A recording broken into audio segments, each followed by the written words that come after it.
Hello, everyone. Is everybody ready? Okay. So I just have a quick few announcements. First and foremost, I just want to point out that we do have a microphone for questions there in the middle. Secondly, no flash photography, but please take as many pictures as you like. We'd like to see those up on Facebook and Twitter and such. Lastly, your cell phones, if you could put those on vibrate or mute, that'd be great. If you do get a phone call, if you could please just take it out in the hall. I'm going to let this gentleman here introduce Lexa. And where our mics are right here? Or? Yeah, we have mics. They're all on. Okay. So she can do whatever she likes. All right, thank you. Hello. Hi, guys. I'm Pat Jankiewicz. I write for Fangoria Magazine. You know our guest today. You all know our guest. It's the lovely Lexa Doig. She starred in numerous shows. How's that?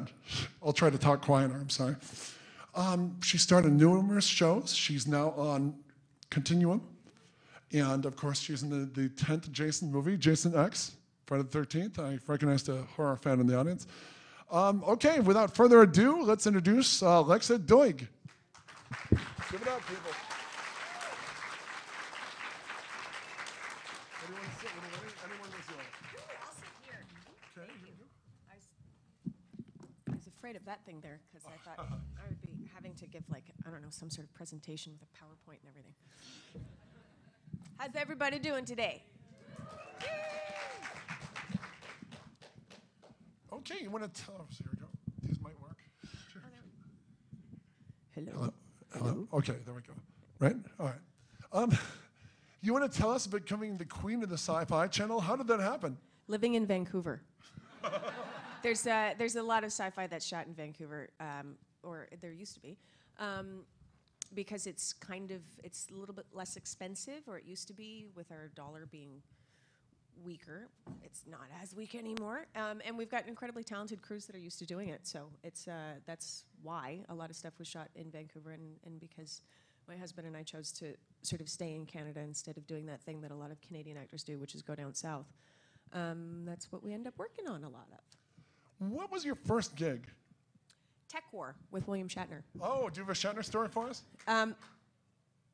Okay, my audition for that was kind of funny because I grew up watching Star Trek. Because both my father and brother, being mathematicians, are kind of a little on the geeky, nerdy side. So I have a great love for nerds. Really, I grew up with them, and I'm a closet one myself. So, yay! So I went in to do the audition, and in a typical audition, you have a reader and a camera. So the casting director's there, and then there's somebody who's reading the lines that you don't say, and a camera recording it. And sometimes the director or producers are in the room as well. In this particular instance, and I was very new, the casting director was there, so was William Shatner, because he was directing it, and no camera and no reader. So I literally did, and being young and not really knowing any different, I just did all of my lines, and nobody else talked. And then I got the part, and which was kind of shocking, because I found out, I think, the next day, and I started screaming and running around my house. But apparently there was a story. I wasn't there. One of the directors told me on one of the other Tech Wars that his character was supposed to get punched by Greg Evigan's character. And the director said, okay, so you're going to get punched by Greg, and then you're going to go down, and he's going to... Shatner says, I don't go down.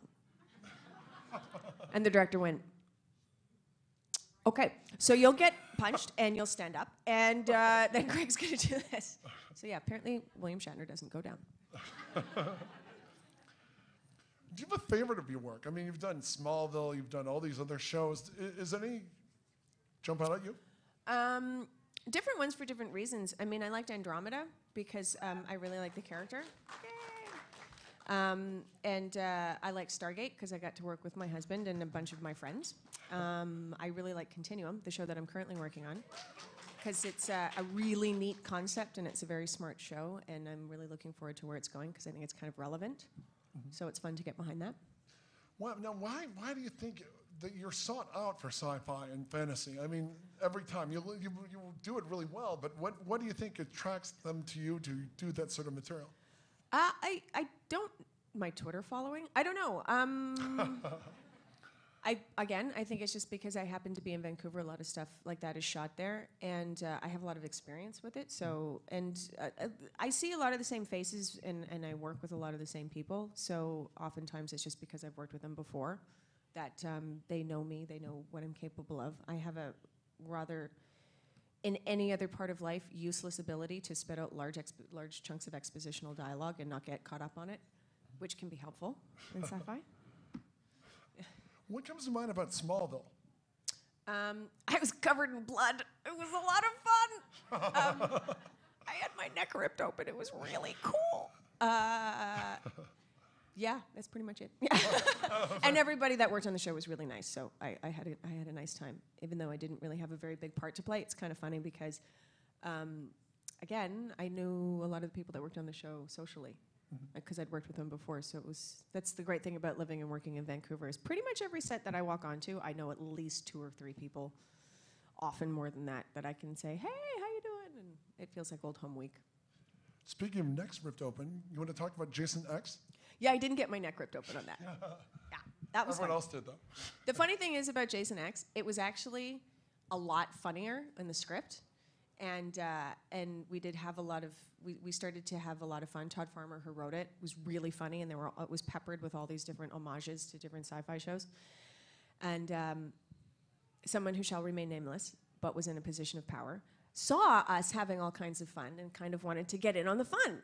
So started rewriting the script. Only this person was not nearly as funny as Todd Farmer. Oh, no, really? So yeah, I just wanted to say that as much fun as it would have been so much funnier. And it didn't. But it was a lot of fun, and there's nothing quite like standing behind the monitors when some of the kills are happening when they're shooting them, and literally watching the monitor going, oh man! And there was one in particular where the girl got her head stuck in nitrogen. What's it? Liquid nitrogen. Thank you. See, I'm not really smart. I just play a smart person. The liquid nitrogen, and then her head crushed up. That was really cool. Wow. Yeah. The kills are fun. Was it fun actually being in a scene with Jason? Was that kind of neat? Yeah, Kane took it really seriously. Kane's a really interesting guy. For those of you that don't know Kane Hodder, who played Jason in that movie and has played him a few times, it was a former stunt man who had actually been burned quite badly during a bad stunt. And so he was a really interesting character as a person because his whole recovery process and everything, I mean, it kind of informs your life. And he couldn't straighten his arm out from some of the burns, and he had these interesting sort of scars on his neck. So he was a pretty kind of intense guy. Very nice, but kind of intense. And it was quite discombobulating because he'd be in his whole Jason gear, and then right before a scene, start going, So a lot of the look of shock and horror on our faces is not acting. It's like, oh my God, what is Kane gonna do? So it was really interesting. Yeah, not having to remember a lot of dialogue, so it was kind of great. The last 4 digits on Kane's phone number spell out kill. He's very proud of that. Yeah, I'm not surprised. Well, and other stuff you've done. I mean, what is the weirdest experience you've ever had on set? Wow, that's a really long list. God, the weirdest experience I've ever had on set. You know, in one way, the weirdest experience is being directed by William Shatner. Just because I grew up watching Captain Kirk and I'm sitting there going, he said action. Captain Kirk said action. Yeah, that's a weird one. God, there are so many, from dangling up in the air because you're on wires to reacting to green screen stuff that isn't there, which is always kind of weird. I can't honestly think of too many. I mean, off the top of my head, seriously, the list is long and distinguished. Well, tell us about your new show. Continuum is really neat. It takes place in the future and in the present day. It's about the main character is played by Rachel Nichols, who some of you may know is the green chick from the Star Trek movie, and she's awesome. And she plays in the future in 2077. The world is run by a corporate Congress. It's no longer government, so it's a complete oligarchy. and she works for the corporate Congress as something called a protector, which is the future equivalent of a police force. And my character, and Tony Amendola, I don't know if any of you know who that is, and Roger Cross, I don't know if some of you know who he is, from 24 and a bunch of other stuff. We are all in the future considered terrorists because we blew up the corporate Congress and are sentenced to death, and at our execution we kind of pull out this fancy little, looks like a Terry's chocolate orange. It's not. It's a time travel device. Just so you know, it is not actually a Terry's chocolate orange.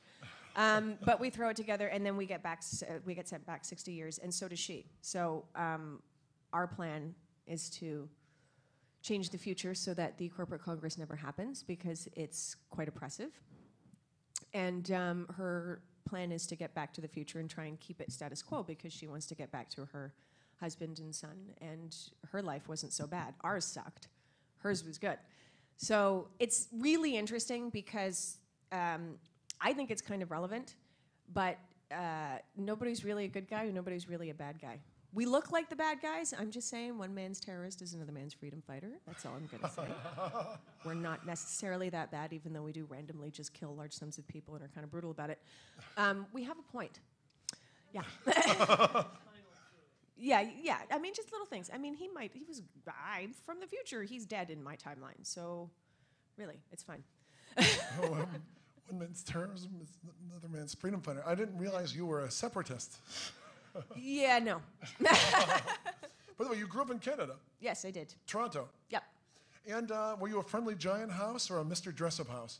Oh, Mr. Dress-Up. And my kids, both, but my kids love Mr. Dress-Up too, because I got all the DVDs from the CBC, and it was so heartening. For those of you that don't know, Mr. Dress-Up is like this icon of Canadian children's television from the 70s. And yay, Mr. Dress-Up. And no love for the Friendly Giant, sadly. And so when I ordered the DVDs, it was so awesome to see my kids watching the same kind of show that I did when I was younger. And, you know, it stood up. It was fine. They didn't mind the kind of creepy puppet, and which freaked me out when I was a kid. Casey or Finnegan? Both. But Casey was this puppet that you never knew was sort of gender neutral.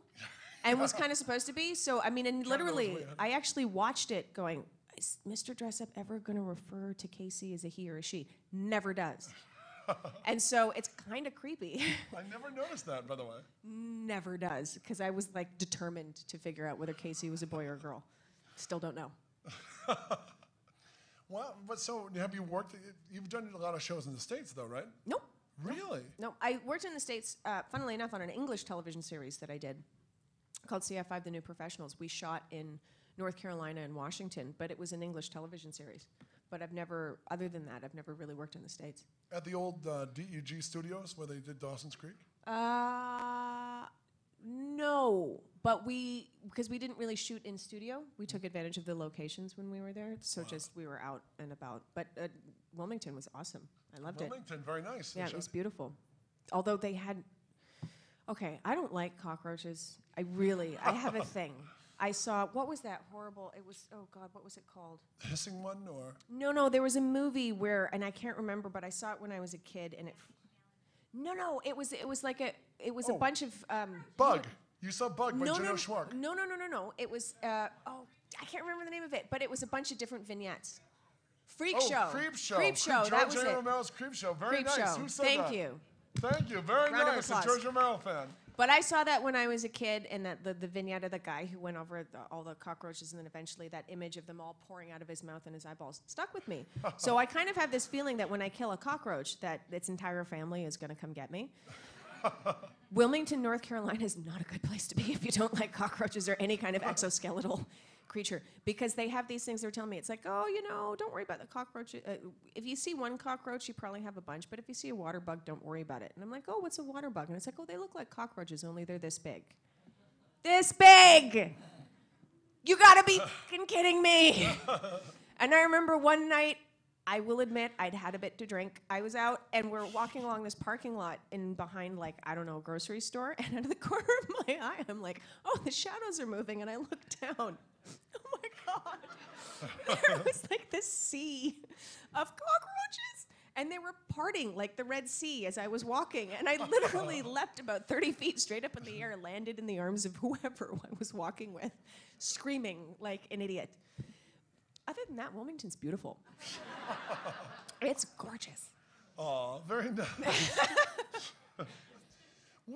In terms of the stuff you've done, do you, when you're offering you a show like that, do you think about it, or is it more proximity to your family, or? Oh yeah, like I mean, there's a lot of stuff that I haven't either auditioned for or have not done because I live in Vancouver, and especially now that I've got kids and they're in school, it's not a good thing for me to travel very much. This is different. I'm away for a weekend and I'm in Seattle, but I don't like leaving the kids, and they really don't like it when I leave. They kind of freak out. They're kind of more accustomed to my husband going away, so I try to avoid traveling for work, and I do miss it, but if I can work at home, I will work at home. Mm-hmm. Do we have any questions for Lexa? Don't be shy. Don't be shy, people. It's your moment. Thank you, Blondie. Here we go. Well,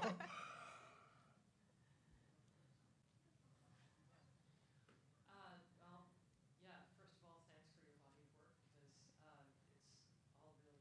Oh, cool. You're the kind of person I think I'd like to get stuck in an elevator with rather than just kind of ask a question and then step back Because I can talk a lot. Your little questions. it would be fun to just chat. I'm totally fun to chat with, especially if there's booze. Yeah,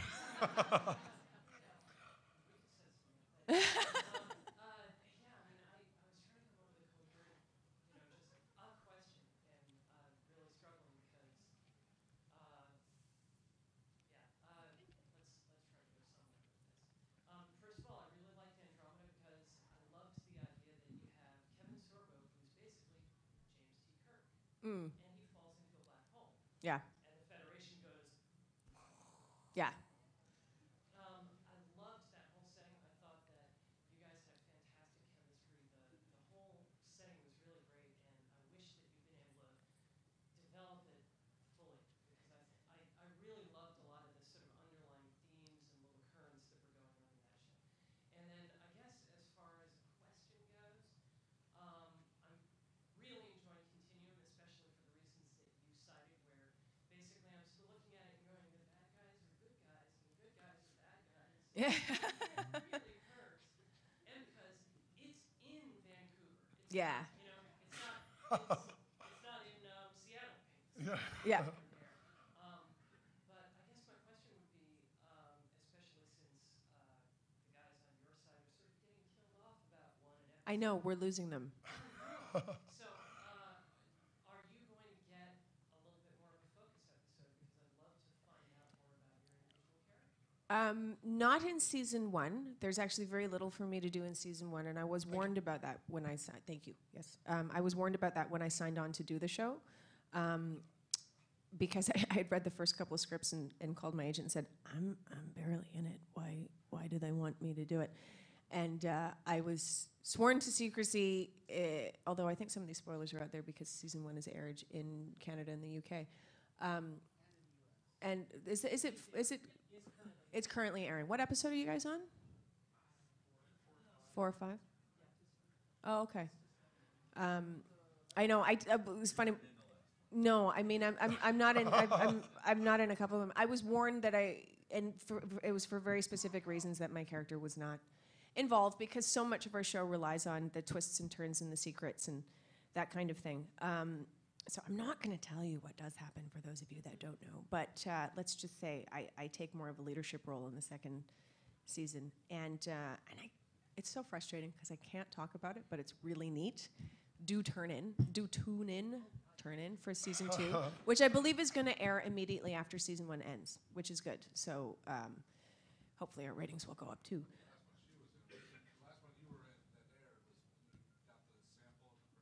Oh yeah, that was a lot of fun to shoot. Actually, on the street, shanking Rachel in the street. That was a ton of fun. And you were, speaking of Andromeda, which the lady brought up, you were arguably the title character, right? You were I was the title character. Yeah. It wasn't about me. It was about Kevin, but I was the title character. That's actually kind of fun. I remember in the first season of the show, periodically on a set, you get PAs, the production assistants. And the ones that work on the show regularly, you get to know because they're part of your regular crew. But every once in a while, you have a bigger day, a lot of extras. You're shooting exteriors or something, and so they have day calls.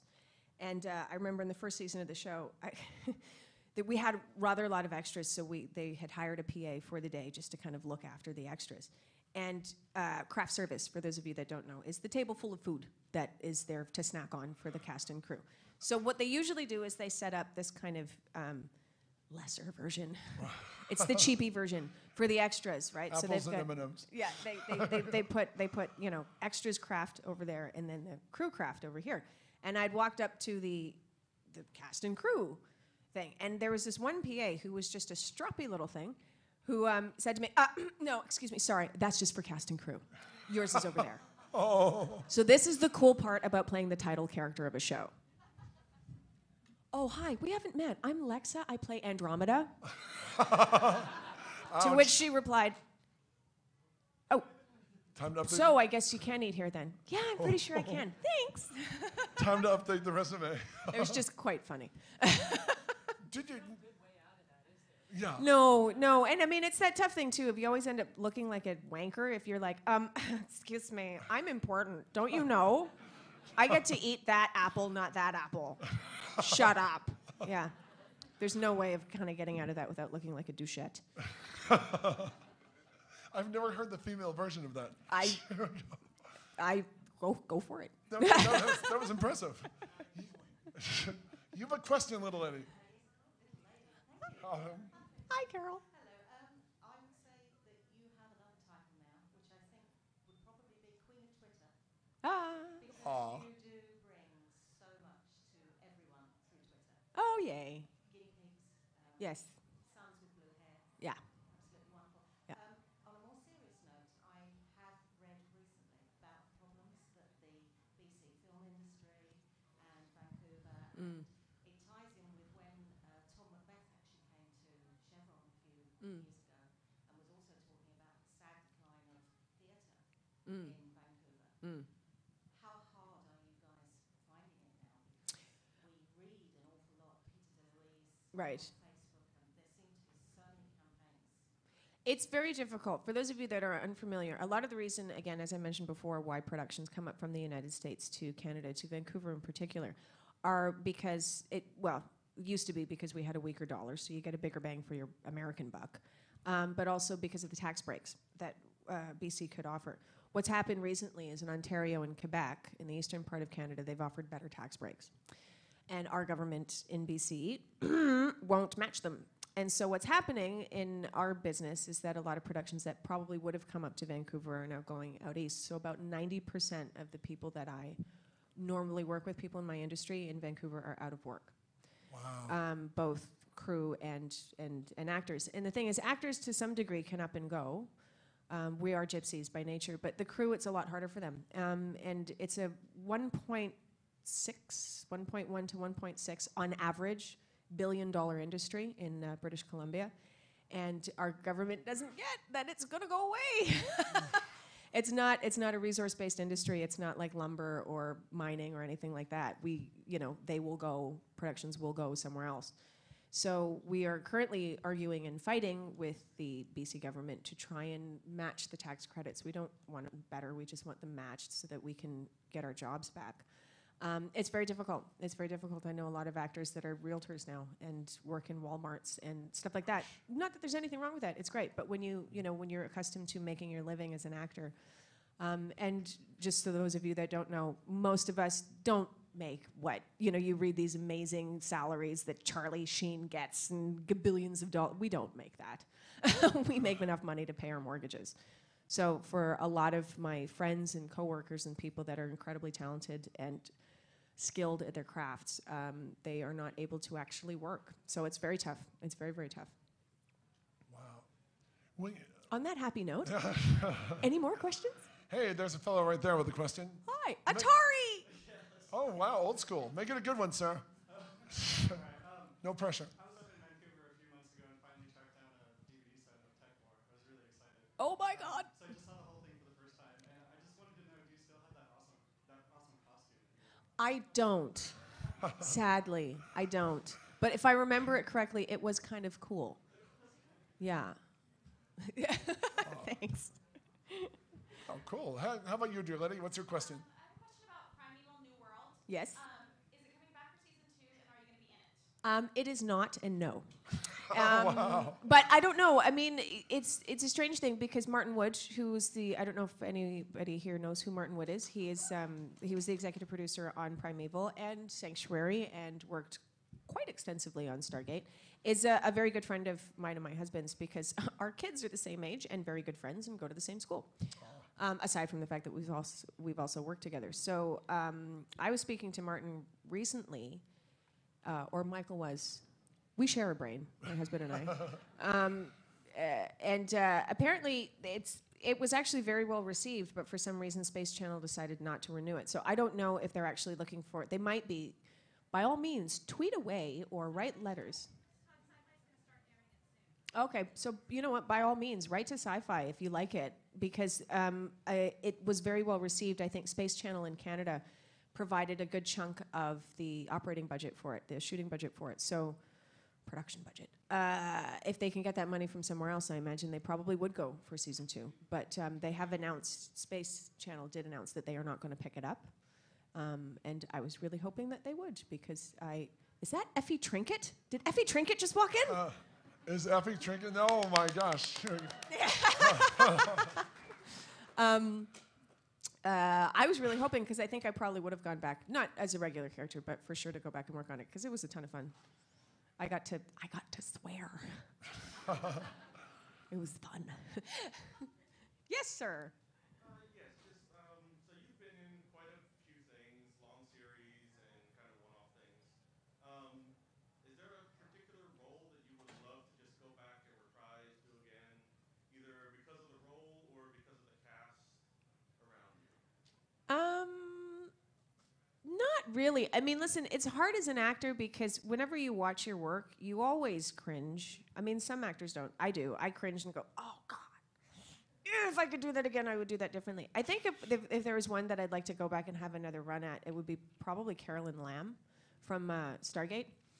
I just think a little bit differently about how I would play her a little bit differently. And that was obviously kind of a fun show to go and work on, because it was like Saturday night in my living room.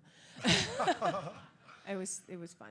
Was that weird doing a show with your husband? I mean, did you guys have many scenes together, or? No, he and I didn't have any scenes together. Although they had originally, and they wrote it out, and it was kind of funny because Michael and I were both looking at the script going, this could be awkward. They had written, Carolyn and Ben Browder and I shot a scene because I think they had written us to be potential love interests. And Michael was kind of like, this could be really awkward. And I'm like, it could be. Ben is a lovely human being, so it totally wouldn't have been. But I guess, and they cut out those scenes and never sort of continued on to write it, which I'm not entirely sure why. But yeah, I think maybe Stargate. That was a fun one to do. Mm-hmm. Well, when you did Andromeda, one of the questions I was kind of curious about is, Sorbo in his autobiography had a couple of strokes and I guess was having trouble with his eye. Did you guys know this when he was doing Andromeda? Well, yeah, we had been told that Kevin would basically be, he had strokes, and he was very open about it, that he would be wrapped out by a certain time every day because his rest was very important to him. And then there were certain, and I was actually a bore witness to it once. There are certain effects, like, because sometimes, you'll create strobe effects or with the green screen and all that kind of stuff, and it can be neurologically quite taxing. And for those of us that haven't had strokes, it's not as taxing, but for Kevin it was. And so some of those sort of things we avoided. But you know what? You'd never know it in terms of his work ethic and his level of commitment to getting stuff done. He didn't use it as an excuse or hide behind it or anything like that. He was, like I said, I witnessed it once when we were on this. And truth be told, I was ready to vomit, so I can't really blame Kevin. It was myself, him, and Monica Schnarr in one of the season 1 episodes. We're on this raised kind of Lazy Susan that was covered in green, behind a green screen, and they just had us in the middle and were spinning us. and we're supposed to not get dizzy and vomit. Because they were putting in all the effects afterwards as we're kind of spinning around. And that was the only time that I ever saw Kevin say, you know what, I just need to take a break for a second. And like I said, I don't really blame him because I was ready to blow chunks. And I have never had a stroke, so. Wow. But because I heard about that, and he's sort of the father of syndicated fantasy. I mean, there was Baywatch, and then there was Hercules, which kind of paved the way for Sci-Fi Channel, you know, and Universal Chiller and all that. But when you guys were doing the show, I was wondering if you had any problems like that, but it doesn't sound like you had. He, like I said, he had a really great work ethic in terms of also, I've noticed this on the numerous and sundry shows that I've worked on, that, you know, our days are organized according to a call sheet, and each character is assigned a number. And number one on the call sheet is usually the star of the show. And number one sets the tone very much. And so if you've got a jerk, or a diva who's number one on the call sheet, you find that everybody else kind of starts to behave a little either selfishly or they're just not as committed. And Kevin was a really great number one. He's very much the captain of the team and captain of the ship, in that he showed up to work every day, happy to be there and ready to work, and knowing his lines and sort of good to go. And he was a very friendly person and very friendly to everyone that came on the show too. So it was pleasant. Cool, very cool. Yep. You have a question. Let's hear it, little Eddie. Oh, good. And I see that in one of the scenes you're really beating somebody to the ground. And I'm wondering about how physically demanding Continuum and other shows have been for you. You mentioned that just Right. now in terms of that, but I just wondered, are you doing that? Do you have a stunt double, or what's going on with that? On Continuum, it's not as physically demanding for me, and it frustrates the heck out of our stunt coordinator, Kamani Ray Smith, who's an incredible stunt coordinator, I might add, because I can actually physically do the action.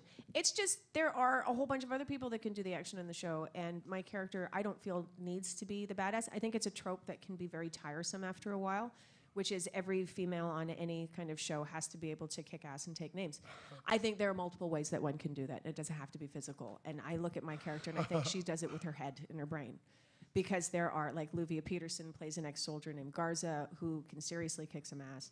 And I think and Rachel Nichols is amazing with the fight stuff. And her character is also basically a cop.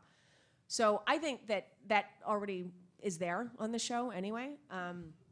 But it is an action show, so they still also give me stuff to do sometimes. And it was very funny. I just, Luvia and I filmed a fight scene the other day. And it was very physically demanding, but it's so much fun because you're not actually getting hurt. So it is a ton of fun. And, you know, the other thing that I have too sometimes is it's a concern of mine, the irresponsibility of on-screen violence, in the sense that you beat the heck out of somebody and they're fine. And it's like, come on. I was like begging the makeup department. I'm like, cover me in bruises and blood. And they did, which was kind of fun because, you know, it's a bit irresponsible when you show somebody getting hammered. And especially when you hear the stunt guys going, yeah, if you got an elbow to the face like that, your face would be out to here. And, you know, and I think that's something that people also need to realize in order for us to not be irresponsible violently, physically in our real lives. Andromeda was quite physically demanding. I did most of my own fight stuff, except for I had a great stunt double on Andromeda named Marnie Yang, and I have a great stunt double named Lonnie Galera on Continuum. And they do the stuff which is dangerous, you know, or the stuff that I can't do, like, you know, backflips and that kind of thing. But pretty much a lot of their job is to train us to do the fight scenes well, and then they watch us while we're doing the fight scenes and come in with advice and critiques to sort of say, no, you want to raise your elbow up, pull it in tighter. You were really close to hitting him on the last one. You want to do this. And often we're actually fighting stunt guys, and they're hilarious because they're like, no, it's okay, you can really hit me. And you're like, I don't want to hurt you. And you're talking to a guy who's like 6'4", 230, built like a brick poop house.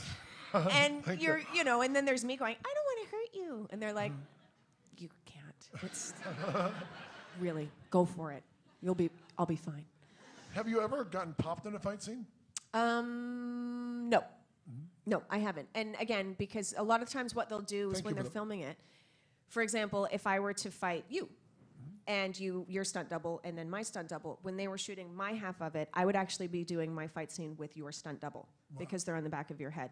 And the stunt guys and girls are amazing. And I mean, I would in some ways much rather do a fight scene with a stunt double, because I know I'm not going to get hurt. Sometimes actors, if they're not used to it, and if they're new at it, get really ramped up, and then they forget the choreography, and they forget that when they bring this, when they come around for the cross, they're supposed to bring it in tight. They're not supposed to actually reach for you. That's how people get popped. Wow. So actor, it's more likely of you to catch an elbow or a fist or. It is if you haven't had the time to rehearse. And the thing is, in television, you often don't have a lot of time to rehearse. Like we did a fight scene. It was a 2-page fight scene, and it took us half a day to do it. If this were the X-Men, one of the movies, it would probably take 4 days to shoot the same scene. So, you don't have the rehearsal, you don't have all these extra angles to get it from. You've got to try and sell it from certain angles because you just don't have the time or the money to shoot it. So just so you guys know, when you see a cool fight scene on TV, that's like double the props. You give them that's even more amazing than it is when you see it on a big screen, because you don't have the time, you don't have the money, you don't have the stunt coordinator, you don't have, it's a lot harder to do.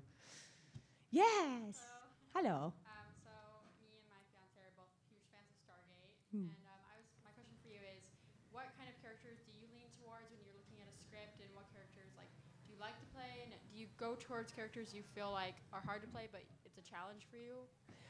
The older I get, the more inclined I am to want to play characters that are a challenge to me. I find morally questionable characters a challenge, because I have a very firm set of morals and ethics that I like to try and be a good person. So, I mean, certain characters you look at, you go, oh my God. I love to watch them, but I don't understand how they think. And as an actor, the one thing that you really should know with your character is how they think and why they do the things that they do. So it's definitely far more of a challenge to me to play those sort of morally questionable characters. I like intelligent characters, and those are the sort of characters that I'm drawn to. I also do like to kick ass and take names sometimes, but the older I get, the more it hurts. The better I am with somebody else doing that job. Oh. No problem, thank you. Good question, thank you. You, sir, in the hat. Yeah, hi, Lexa. Hi. I was wondering, when you all started Andromeda, and then you had Jason X around the same time as Andromeda. Yeah. And then you and Lisa Ryder sort of switched your positions from Andromeda to Jason X. I was wondering how that position, you were doing the same thing, but you were opposite to each other. It was quite funny, because literally Lisa and I were shooting Jason X when we found out, we left, we were in the middle of filming Jason X when we went to Los Angeles to screen test. And we both actually screen tested for Becca Valentine, the part that Lisa played. They had offered me the part of Andromeda originally, and my agent was like, you know what, turn it down, because they also like you for Becca Valentine, and that's higher up on the call sheet. She goes, go for that one. She goes, I don't think you're right for it, but we'll end up being in a stronger negotiating position for Andromeda. It's politics. It's all kinds of negotiation stuff. So I said, okay. And so Lisa and I both went to LA to do the screen test, and we're kind of laughing about it. And when we got back, she, of course, was cast as Becca Valentine. I was cast as Andromeda, and we were laughing about the switch. Because the funny thing is, if you look at the cast of Andromeda in the first season, minus the Rev Bem character, all of those kind of templates of characters also exist in Jason X. You've got the geek, you've got, the cute girl, you've got the ass-kicking robot, you've got, you know what I mean? And you've even got the big, strong black guy. It's literally... That's why I was wondering how and Jason X and Andromeda were very dissimilar. Well, and this was the funny thing, is that Lisa and I were laughing about the fact that you could basically just take the entire cast of one, pick one, and transplant it to the other project. And which, for Lisa and I and our kind of sick, twisted brains, created this sitcom in our head of these sci-fi actresses that just keep going from job to job to job to job to job, playing the same character over and over and over again, called Rumble and Sparks. Because that's all we would do on any show, is there's the first AD, as the camera guys are shaking the camera going, and Rumble! And Sparks, Sparks, Sparks, Sparks, Sparks, Sparks, Sparks. And that's, you do that at least once an episode. Somebody's yelling out, Rumble, Sparks, Rumble, Sparks, especially on a spaceship show. Thank you. Yeah. No As problem. a Star Trek fan, was that fun to be in a show and do the Captain Kirk shake, Yes, it was fun. It was a lot of fun. Although, okay, I don't know. Everybody says actors are short. I am, but I mean, like male actors are all short. None of the ones that I ever work with are short. Okay, Kevin Sorbo's like 6'2", Keith Cobb's 6'3", Victor Webster's like 6'3". Like they're all really tall people. So in order to do a walk and talk, which is when the camera's on a Steadicam walking down and you're walking and talking, that's why it's called a walk and talk. They had to actually build me like these Kiss Army boots. So I had like just regular motorcycle boots, and I'm not lying. They put a platform on those boots that was like about that long, that big, because in a walk and talk in the frame, you'd have Kevin Sorbo, and then you'd have my head kind of floating at the bottom of the frame. So they had to give me these crazy boots. So those rumble and sparks kind of scenes were always dangerous on my ankles. Because it's like, and rumble, and I'm like, oh, there goes my ankle as you tip over on the platform boots. It was good times. It's really good times. No, I didn't have to do that for Michael, but Protect the illusion.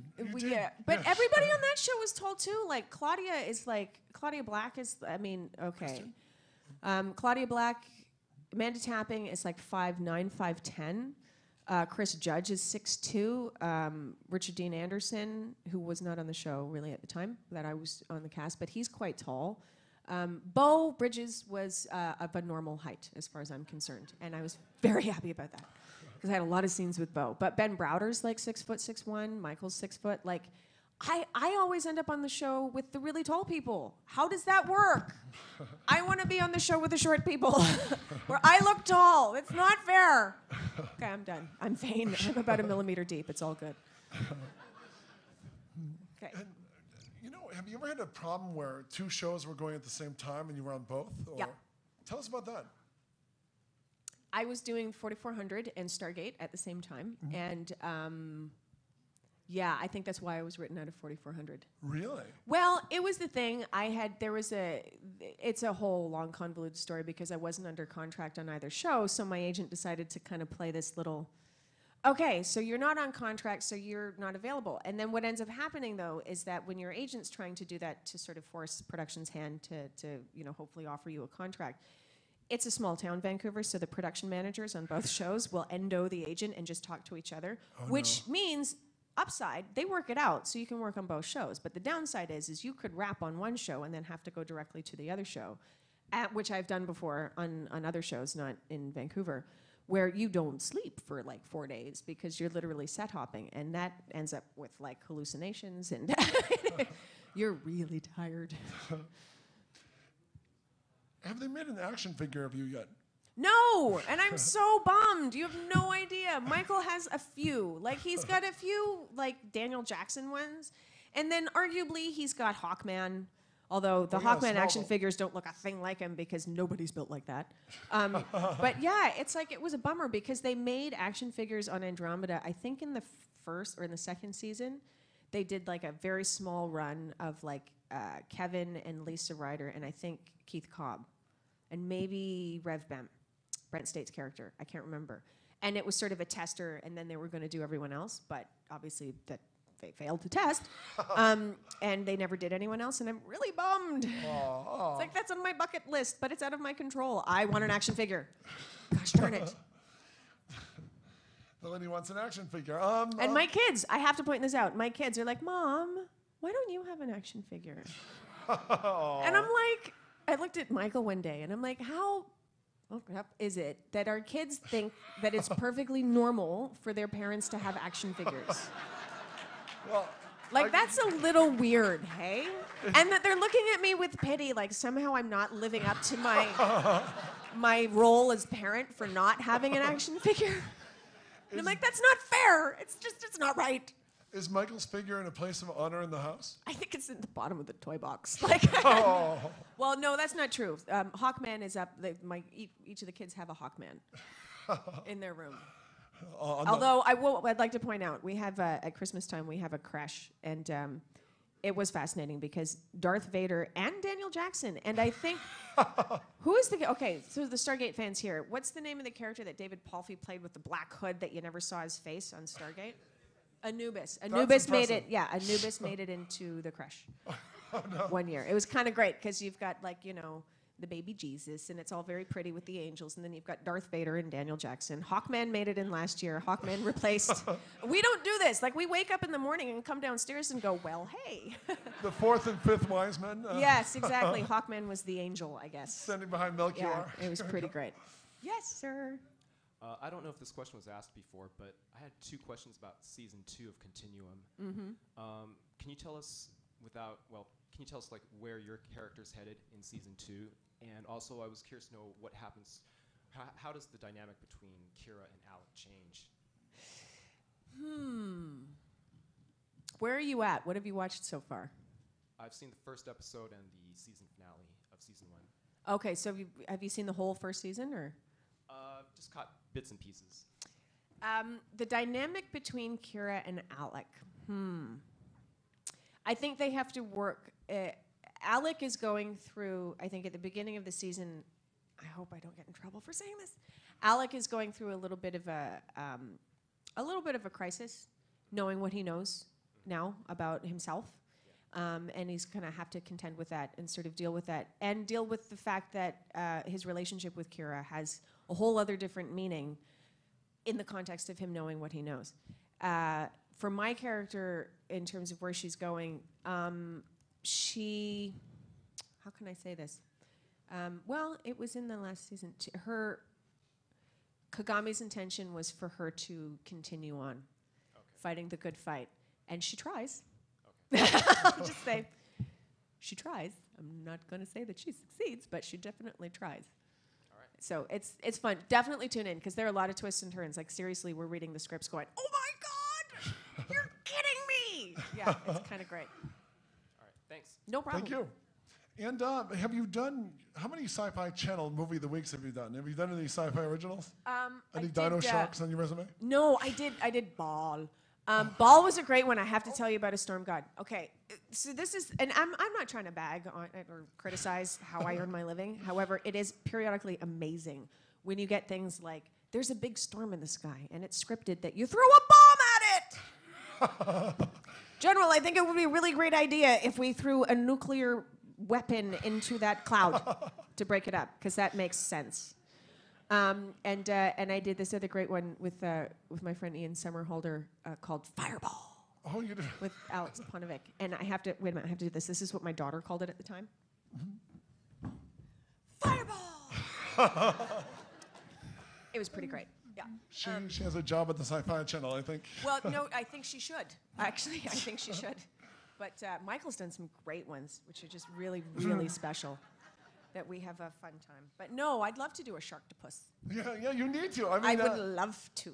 You have to. You have to be in a giant shark. Well, I mean, there have been occasionally ones that I've been on the table for that didn't work out, but like Placid 5 and 6.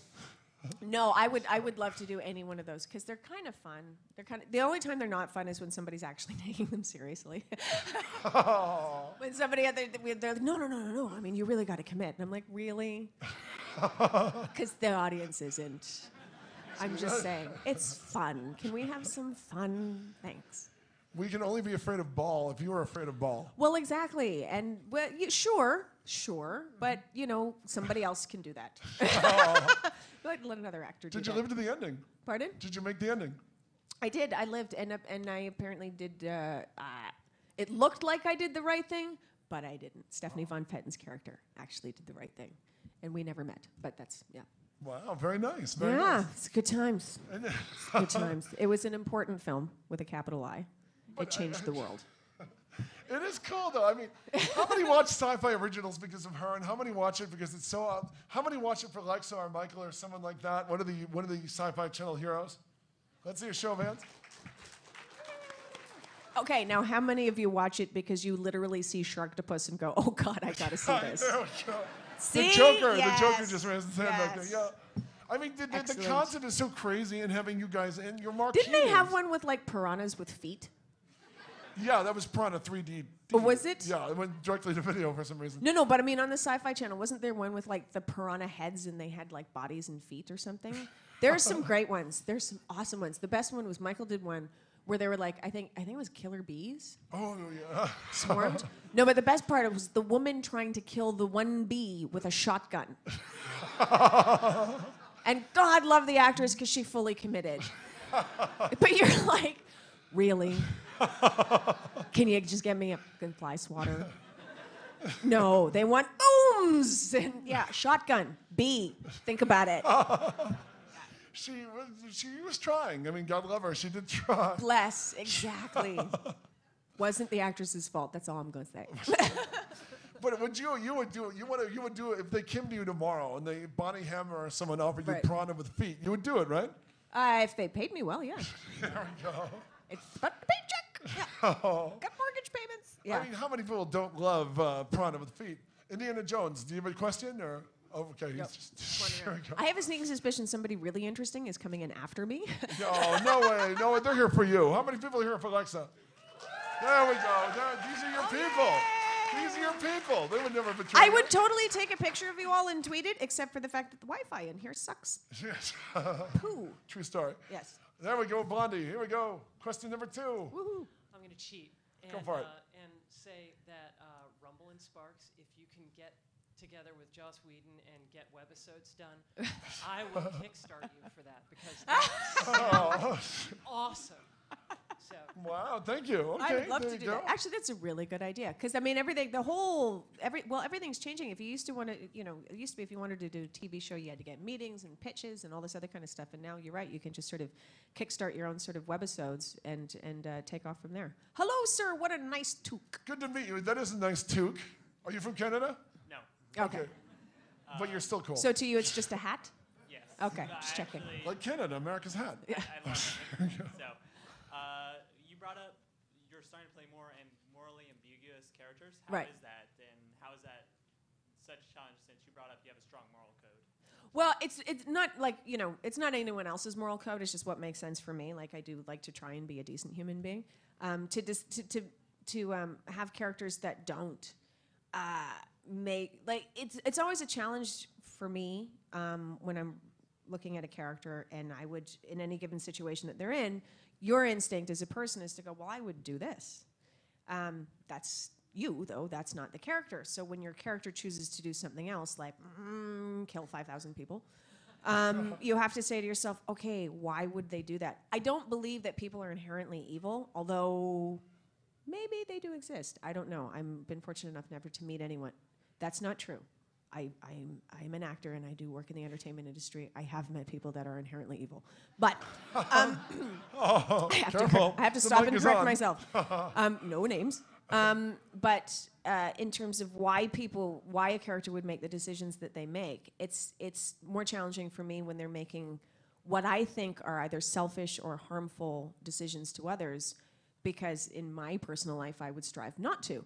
So it's just a challenge to understand the thought process, and it usually comes back to a lot of, I think anyway, why people make harmful decisions, even when they're harmful to themselves, is pain. There's been something quite painful for them in the past that they haven't resolved or have experienced, and need to address that. And so that if they don't address it consciously, they address it unconsciously through their actions. So that's why it's a challenge for me personally, not because I'm really holding myself up as some bastion of like ethical and moral amazingness. I don't write. I make up words. That's why it's a challenge. No problem. You. Shaun of the Dead, you've got a question in the last 4 minutes? You're quite welcome, sir. Great costume. So back to the theme of bad movies. Every Thanksgiving, my family watches Deep Blue Sea, because, celebrate the pilgrims by watching sharks eat people. I was going to say, is that the one where Samuel L. Jackson's doing that? 12-year-old spoiler alert. Amazing. It's a great movie. I love Deep Blue Sea. Okay, if it's over like in this day and age, if it's over a year old, spoilers my butt. Oh, Nick Fury continue. Somebody in this room hasn't seen Deep Blue Sea yet, and now it's ruined. Ruined. Sorry. So does your family have any weird movie traditions like that, or what? No, we don't have any weird movie traditions, although I'm a big fan of Boxing Day Tolkien, which is just watching the whole Lord of the Rings trilogy on Boxing Day. It's just a thing. It's kind of on in the background because there's nothing else to do on Boxing Day except clean up the mess that you made on Christmas. But that's right. Canadians celebrate Boxing Day, right? Yes, we do. Oh, do you not celebrate Boxing Day It's here? Returns Day here. Oh, really? You Oh, run to wow. Target. I to mean, make I your do money think back. now actually stores are open and stuff on Boxing Day. I'm just not going anywhere near them. Are you kidding? Oh my gosh, no. Pass. No, we don't really have any. We haven't quite developed them yet because our kids' taste in films and our taste in films haven't quite met up yet. I don't like Hannah Montana, so I generally tend to leave the room when that rubbish is on my television set. I find her bratty. Thank you, Sean. Your question, baseball cap. I was wondering about you working with William Shatner. Yes. I'm just wondering if you have any funny stories about working with him. I know he's a great writer and director. I saw his last 2 documentaries. Amazing. Other than the fact that I was quite young, it was my first job working with William Shatner, and I was very intimidated. But he was a total gentleman. He was absolutely a gentleman and a very nice person, a very kind person. Knew what he wanted to do, and I didn't. I was, like I said, new, so I didn't know enough about directing or acting even to really be able to adjudicate or have an opinion on how he was as a director. But he was very nice to me, anyway. And I have heard that he isn't always, but to me, he was very nice. And, I just was kind of freaked out that I was being directed by Captain Kirk. I got to be honest. Mm-hmm. Yeah. I don't think I would be quite as freaked out now. I've been doing this for 20 years, but, 20 years ago, I was a little like, oh my God, it's Captain Kirk. Oh my God. Yeah. Thank you. Good question. Thank you. And now we have time for one last question, which we'll ask. Why so serious? Yeah, hey, Joker. So serious. He's here to kill everyone. Okay. Out of all your work, which work do you most regret signing up on? Great question. Why the hell did I do this? Did you ever ask it's yourself, why kinda- the hell did I do this? No, I didn't, because I usually sit there in my head when that thought begins to float across my head. I think, mortgage payments. Paycheck. I think the best thing that I ever saw, Dove Tiefenbach, who played, I can't remember the name of the character, but in Jason X, we had to do these, they're called EPKs, and where you do the behind-the-scenes interviews and stuff like that. The best response I ever saw when somebody said, so, what attracted you to this project? He deadpanned. He's like, 130% buyout.